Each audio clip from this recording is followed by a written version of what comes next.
You're listening to Sacks in the Basement, a production of the Broadcast Basement Limited, where every show is 30 minutes of good and comes from a basement bar on the south side of Chicago. Pull up a stool, pour a cold one, and join us right now for Sacks in the Basement. Heard everywhere podcasts can be found, and always at sacksinthebasement.com. How do you like my sleeveless basketball jersey? What do you think about that? I picked this up on Saturday at the ballpark. I noticed it right away. Sun's out, guns out, baby. I can't help but noticing it. And yeah, I understand the whole sun's out, guns out thing, at least for some people. Right. I'm not one of those guys. But I'm telling you, this is not the kind of shirt that I would normally wear. The jersey that they handed out, which was clearly going to be a giveaway in 2020 because they are all number 20 on them, and it's 2021. So right. The White Sox are clearing out what would have been given away a year ago, obviously. But it was a nice gift. It was a nice handout on Saturday, especially because it was a rain out. Yeah, a good time. I got to observe a couple innings of baseball, and then the rain came, which was such a typical Sox move. Like, I felt like they could see the radar. They knew they weren't getting that game in, but if we could just get it started, we could sell as much beer as possible. And I understand it because we're coming out of a pandemic year where they made no money. It was their first full capacity weekend. At least you can use the tickets from Saturday as a voucher for future games. Suspended games, so the next day they take the field and finish the game, and then they go and they play the second game later on Sunday. I got all of that. The only thing I would suggest to the White Sox in the future is when you're going to play games like that, spot start somebody for Lance Lynn on Saturday. Right. Why waste your best pitcher or arguably one of your top two pitchers, in my opinion, on this staff right now by getting him just a couple of innings and then he doesn't get to pitch the bulk of the game because it gets suspended and played the next day and you've used him up and he's not ready again for another 5 days. Like, I didn't like that. And if you don't want to even use a pitcher in that scenario, like maybe talk with Tony and be like, Tony, the chances we finish this game are so low. Maybe we have somebody else come out there and just pitch the first few innings. And if the rain comes, we don't use up Lynn. And if the rain doesn't come, we use it like an opener. I mean, am I crazy to think that? Like, why are we always thinking inside the box instead of outside the box? Well, an outside the box move would have been to have, say, one of the other starters who's on their bullpen day come out and do an opener, right? Like they did with Keuchel earlier in the season when he had to come in and do basically a spot start when Rodon had the stomach issue, right? So you could have very easily done something like that too and just said, look, you're going to come out, you're going no more than like 2 innings, 3 if you're really efficient, and then we'll deal with the bullpen ramifications afterwards. Because if the game goes forward, yeah, fine. So it just turned into a bullpen day and Lynn starts tomorrow. We'll just push everybody back a day. But yeah, you're not crazy to sit there and think that with one of the best groundskeepers in the history of the game, who also watches the weather like a hawk, that he wasn't sitting there going, we're maybe getting in 3 if they're quick. Right. Maybe 4 if we're super quick. If it's a no-hitter on both sides, we're maybe getting 4 in, but we're not getting this game in. And yeah, fine, go ahead. You know what? Those of you that went on Saturday, give you guys the fan experience. You got the Carlos Quentin Memorial number 20 Suns Out, Guns Out jerseys, which I'm sure that's when they were started for. I love that. Yeah, but you're not gonna waste Lance Lynn, waste 3 innings of Lynn. Other than if you're just sitting there going, hey, look, we're not sad about the fact that. We just saved Lynn a couple of more innings or a few dozen pitches or something like that to give him some extra rest. Because I think we are running into the part of the season where maybe it is worth looking at the innings that the starters are running into, right? I want to talk about that here in just a moment. But yeah, one of the things that I was bringing up, my buddy Ken, he and his wife Maria own Family Waterproofing Solutions. Remember, they're the proud sponsors of the show. They do all kinds of stuff. You got bowing walls, you got rising concrete around the house, you got foundation cracks that need repair. They now have drainage solutions for your yard and gutter services. Take care of your sump pumps and your window wells and your window covers and all that good stuff. Ken and I went to that game. We had a great time. We hung out over at Cork and Carry at the park.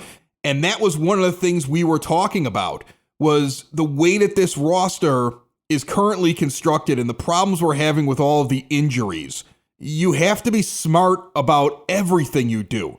Like, you can't miss a trick. I think using Lynn when the likelihood he was going to pitch an awful lot of innings was so low was not smart. And remember, you can check out Family Waterproofing Solution at familydry.com or call 708-330-4466. What a difference family makes. But I don't think that's smart, Ed, and I think you have to take advantage of everything. But now you have all these moves on Tuesday. You see Billy Hamilton coming up. Good news is Tony La Russa's told him he's no longer a switch hitter. I love that. I love that he's told him that. Like, if you're going up there, you're only hitting from one side. Very smart. Jake Lamb goes down because he's on the IL now. He's injured. You say goodbye to Luis Gonzalez, and I don't think I'm going to miss him because he isn't that good. Bye-bye. And you see Gavin Sheets get elevated, which we have been clamoring for on this show. I'm still waiting on Jake Berger as well to help your offense out. But against righties, I would have him in there for the next 7 to 10 days, every game, give him a chance to get going. If he gets going, he should be in there all the time. And you're also going to have to play matchups, figure out, which pitchers match up against the right guys, which hitters need to be inserted at certain times. You have to be very smart right now because your team is beaten up. The Indians are beaten up by injury. You're beaten up by injury. You're lucky you're up by a couple of games. That could change very, very quickly. And don't look now, but the Twins have gone from last place to third place. And even though they're well below 500, even though they're double digits behind you, they are not done. They're actually in better shape than you are and the Indians. And they may climb their way back into this. So you've got to get every win you can. I don't expect this team to play over 500, but I really need this team to play 500 right now and limp their way into a better position when you see these trade acquisitions that we're all waiting on, when you see the return of Jimenez, when you see some of these guys get healthy. We have to limp to that point right now, and you have to be smart about your lineup construction and how you're using pitchers until you get to that point again. See, and I disagree with you got to limp them along because the Sox are very fortunate that they are beat up with position players and it affects them offensively, but their pitching staff is largely intact. You've got Kopech still on the IL, but your starters are all there. Now is the time to put the Indians away. They are bringing up guys that could not hack it at the start of the year. They are running guys out there that they don't want to run out there as far as starting pitching is concerned, and you've got to put them away now. And with the Twins, the Twins can make a run here, and you're right, the Twins are in better shape in terms of their health overall than the Sox are, but you've got that 11-game lead, and you still need to try and put some distance between you and them.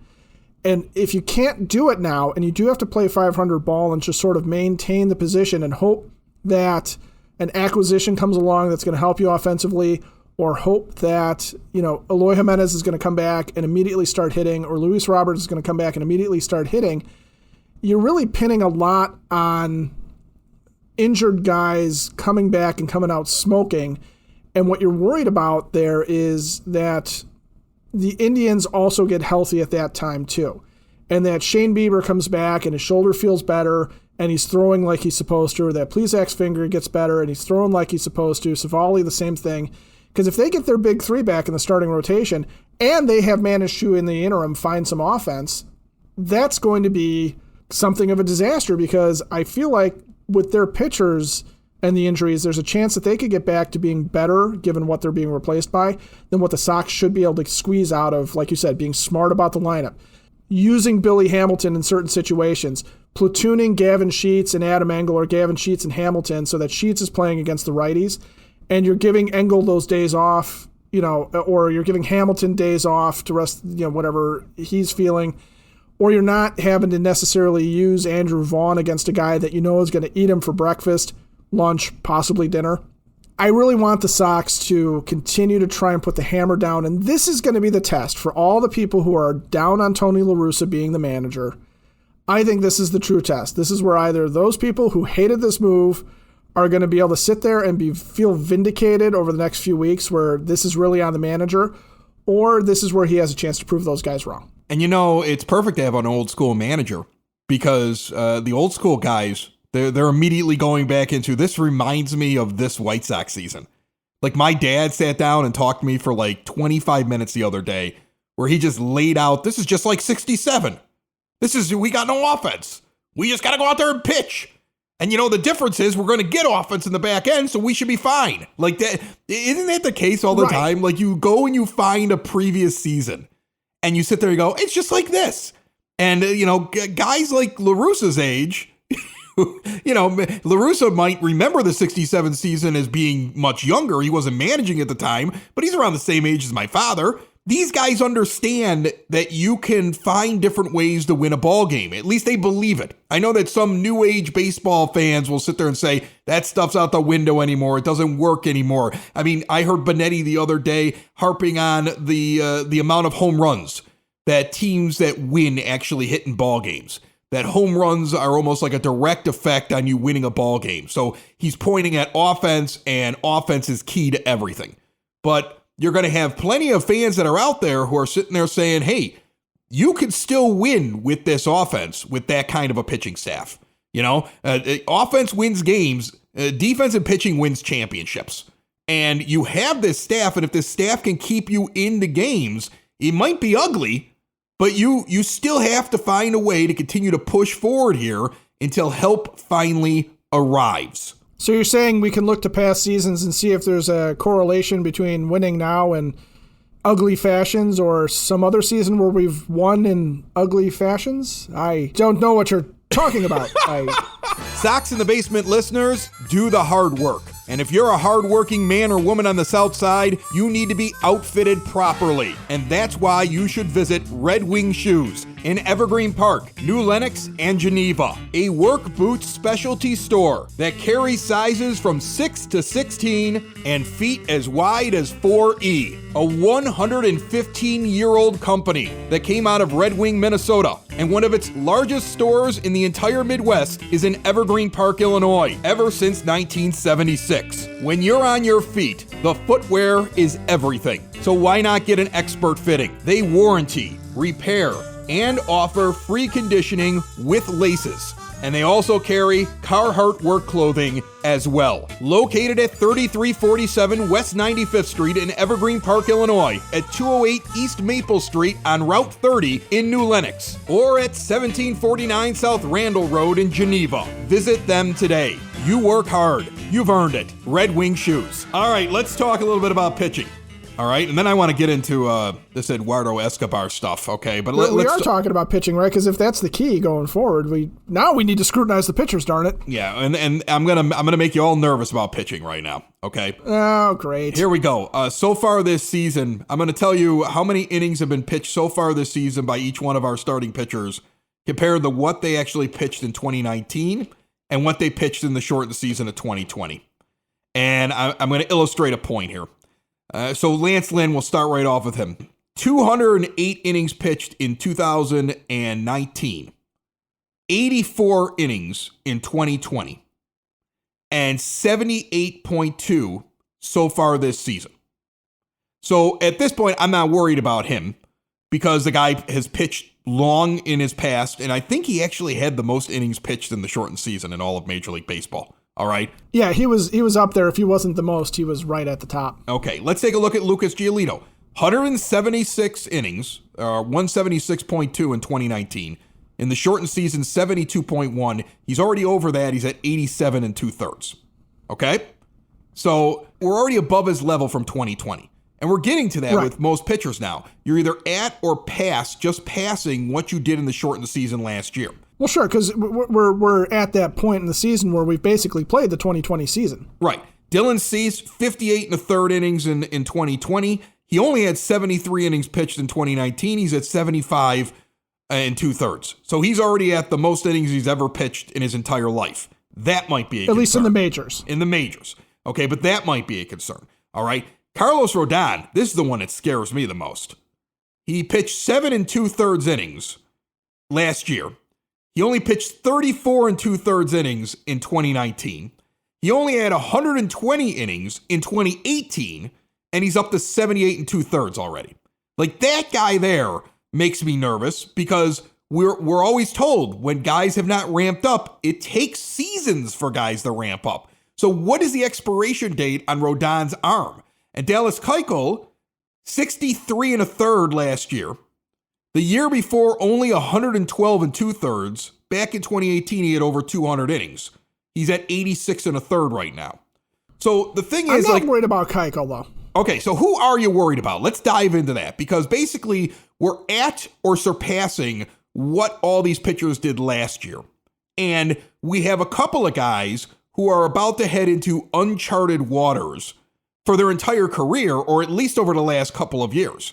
And that is what's making me nervous, because I feel like we've been very fortunate with our pitchers and our pitcher injuries not actually happening.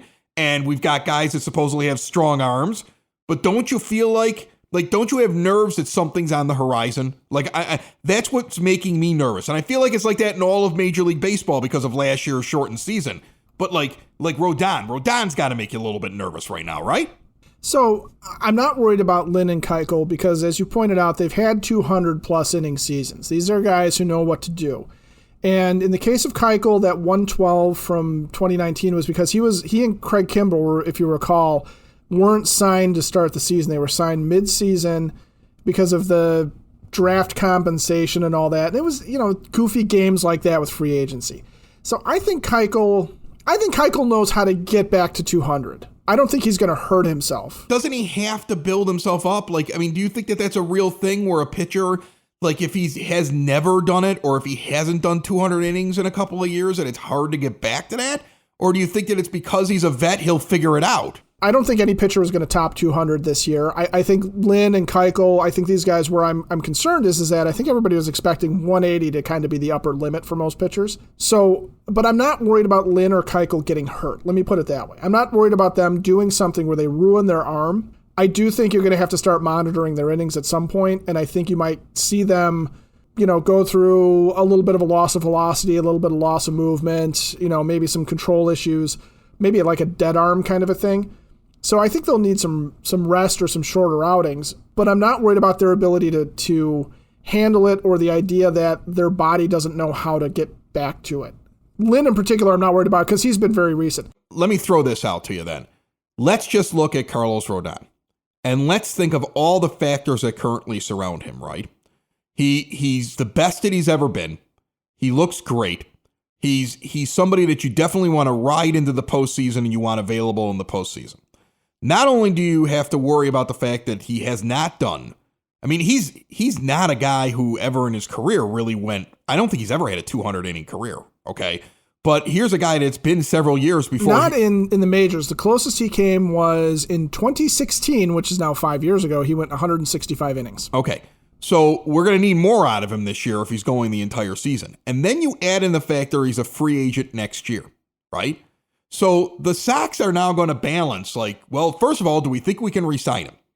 And are we re-signing him? And do we think this is all going to work out? And if it does, are we going to protect him?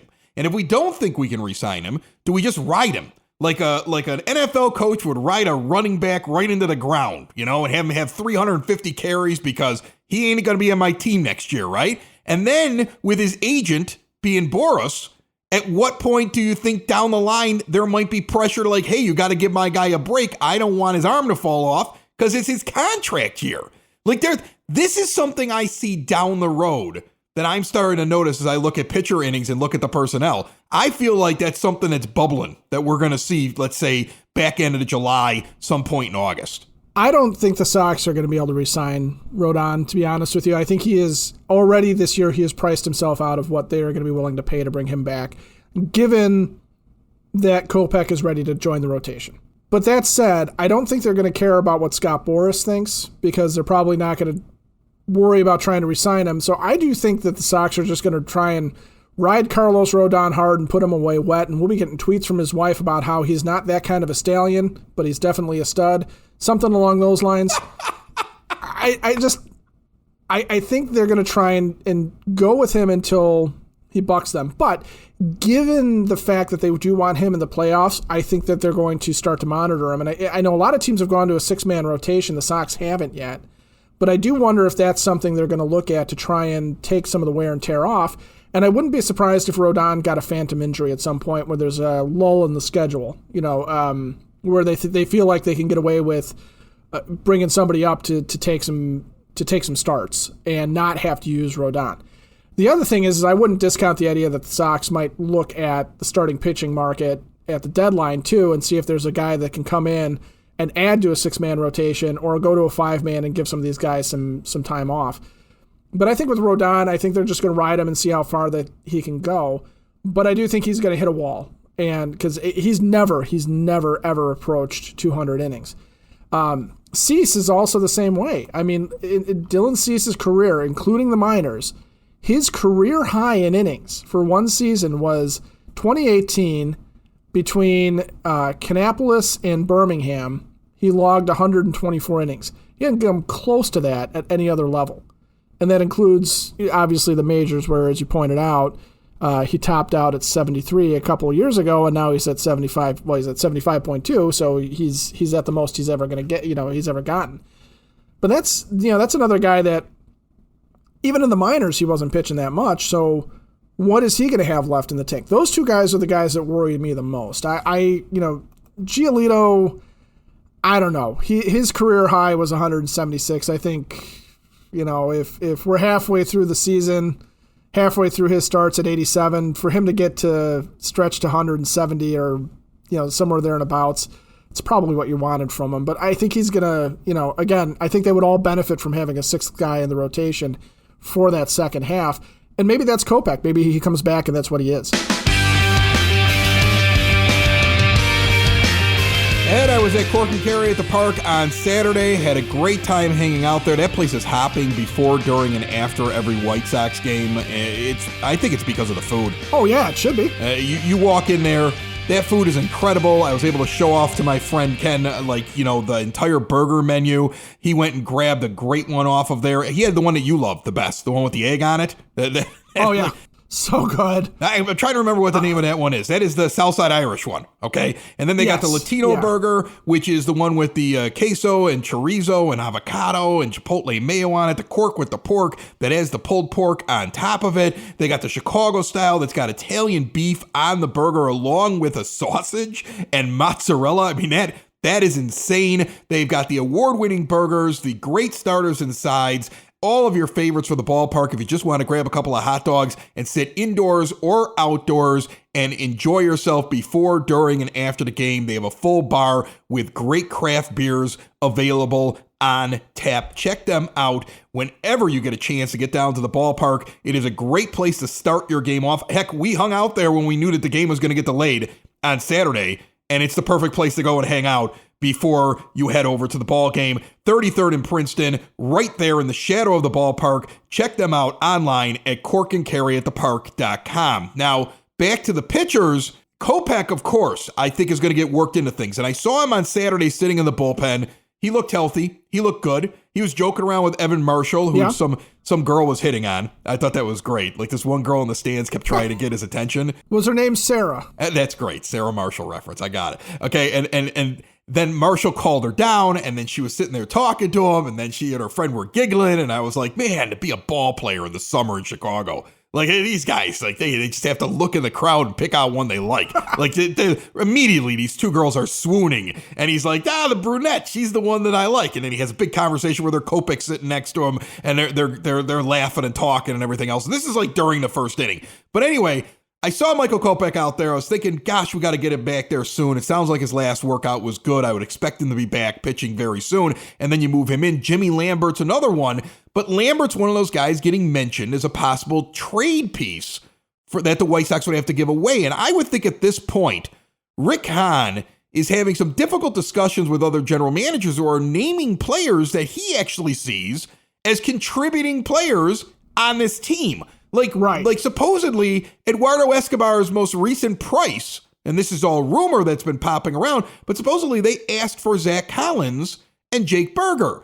And for Hahn, he's got to sit there and say, wait a minute though, Collins is somebody I need in this anemic offense that I can use in certain matchups, and Jake Berger is somebody I might be calling up. So by giving away one of them, am I really helping my team by grabbing a rental in Eduardo Escobar? And I think that's where things are delayed. I also am not sure if the Escobar thing is real, Because let me tell you what my theory is. My theory is the White Sox went to Pittsburgh and Rick Hahn got asked for somebody like Michael Kopech or something ridiculous and said, that's insane. And then went around the league and everybody's got a high price because they're trying to hold up the team. So the owner of the team, Jerry Reinsdorf, goes to his mouthpiece, Bob Nightingale, and tells him, oh yeah, we're going to get this thing done. And the whole idea is get the Escobar thing out there and make it seem imminent in the hopes that somebody comes down off their asking price. And that's what I think is going on here, because when have you ever seen like imminent deal being made and then day after day after day passes by and there's no real concrete news, especially during a trade deadline season?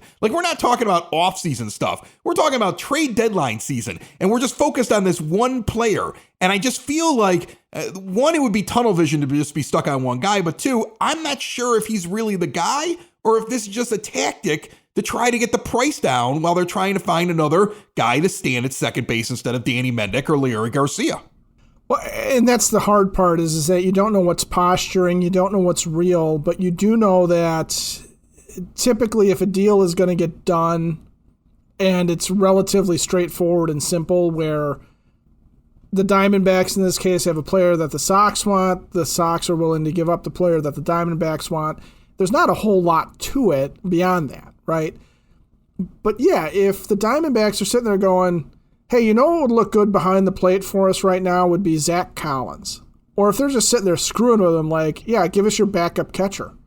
You know, even though I don't think the Diamondbacks are hurting for catchers necessarily, but give us this guy's, give us Zach Collins. And then, by the way, go and figure out what your backup catcher situation is going to be, because you don't really have anything, behind Collins other than maybe Mercedes.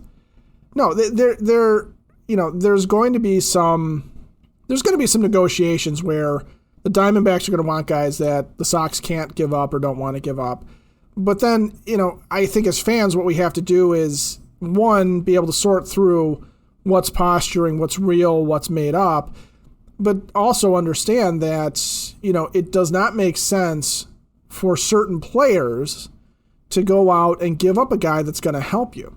Okay? So if you are going to have a team ask for Zach Collins, for example, if that team is the Pittsburgh Pirates and you're getting Adam Frazier back or you're getting Brian Reynolds back, as we've talked about those two guys, then sure, we'll figure it. Seby Zavala can come up and be a backup catcher. You can go and make a trade for somebody who's barely on the fringe or some guy, some veteran who's sitting at a AAA club and figure that out. That's not the end of the world.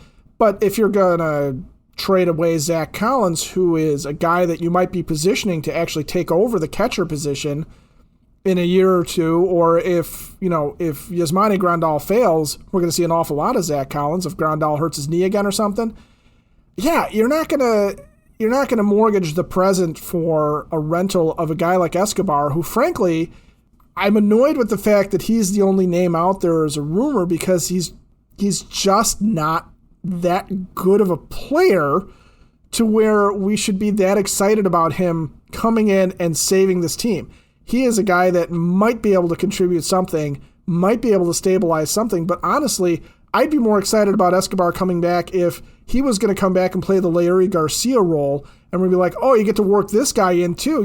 He had 30 home runs a couple of years ago. He might be a good guy to take some pressure off of Yohan Moncada, who keeps coming up with, illnesses and having some problems, or, allowing somebody to move over and take over for Abreu for a little bit.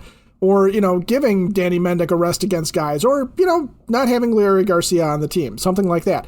I'd be more excited about that. Eddie Escobar as an everyday player, yeah, I would actually be more mad at Rick Hahn if he gave away a useful piece that's going to come back and bite him down the road, like Jimmy Lambert. We were just talking about needing a 6-man rotation maybe. I'd be almost mad at him for that, because I don't like the Escobar move. I understand why you would make it, but this guy is not a season savior by any stretch of the imagination, and if they don't get him cheap, don't do it. Well, look, he's not a season savior, but you need to get a guy like him, and you need to add a couple more. I mean, you're going to have to get a bullpen piece, but you're not going to make that move until, let's say, 3-4 days before the trade deadline, when Right. you're able to find that's a last second. Yeah, you're able to find a guy that a team wants to get rid of who they're not going to be retaining next year, and you're able to get him for a player to be named later in some cash. I mean, you're going to get one of those when you're on the back end, I think, of July, when you're going to add it. You still have to find another person to roam the outfield, I still believe. You still need another bat out there besides Escobar. Escobar can't be the only thing that you go out and get, but if he's one of, let's say, 3 moves that they make, including that relief pitcher and one additional bat, and you're piecing things together, he's still a solid move. Look, he's going to hit over 30 home runs this year. He's already up to 17. His on base percentage is a little bit lower than what he normally does. I mean, I think right now, currently, he's actually under 300 for his on base percentage, but he's slugging pretty well. He's under 300. Right. Get that you don't love him, and he's only a rental for 80 games. I get all that. I do think that the White Sox are going to have to give up somebody that's sitting in their top 10 prospects. There's going to be somebody that it's going to hurt to give up. But I don't understand giving away anybody for a guy like Eduardo Escobar, who you also have plans for this season. And that's the thing. When you hear the names that are out there, I can see why they might sit there and say, hey, look, Jake Berger, I still see a possibility where he could actually fill a role coming up from the minors that we could use him in platoon situations that might lighten a little bit of the load offensively. So why would I want to move him? Why would I want to move Zach Collins? Because right now you're moving Collins in there at times because you're looking for some pop, not really versus left-handed pitchers, but against righties. So that's why I was surprised to see the names that the Diamondbacks are looking for. I mean, they're such a bad organization, and I don't think they're turning it around next year. I would have thought we could have gotten them interested in guys that hadn't even made it yet or weren't expected to show up here like at some point during the season possibly. Or, that's why I was surprised by the names that I was seeing. And I don't like the idea. If the White Sox have tunnel vision on Escobar right now, I don't like that either. I'm really hoping that my idea that they're just putting this out here because they're able to use Bob Nightingale.